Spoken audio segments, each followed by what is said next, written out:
ওই দিন আমি একটা বৃদ্ধাশ্রমে গিয়েছিলাম। একটা বৃদ্ধাশ্রমে একটা মা লিখেছে দেয়ালে যে বাবা এবার ঈদে তোর বাড়িতে আমাকে একটু নিবি,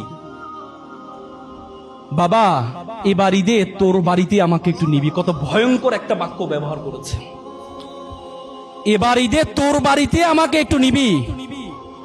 যে মা বাবা বলা, মেডিকেল সায়েন্স বলে একটা মানুষ সর্বোচ্চ ব্যথা সহ্য করতে পারে 45 ইউনিট, তার চেয়ে বেশি ব্যথা হলে মানুষ সাথে বেহুশ হয়ে যায়, না হলে মারা যায়। মা যখন সন্তান প্রসব করে মায়ের ব্যথার হচ্ছে 55, বলা হয় যে 30টি হাড় একসাথে ভাঙলে যেমন ব্যথা পায় তার চেয়ে বেশি ব্যথা পায় মা। সে মাকে তোমরা বৃদ্ধাশ্রমে রেখে আসছো, সে বাবাকে তোমরা আনস্মার্ট বলো। বাবা তোমার স্বাধীনতা খর্ব করছে।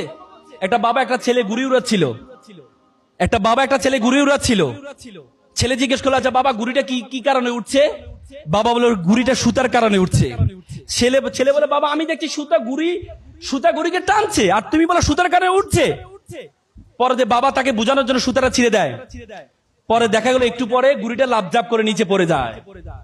বাবা বলে দেখো তোমার অনেক সময় আমাদের বিভিন্ন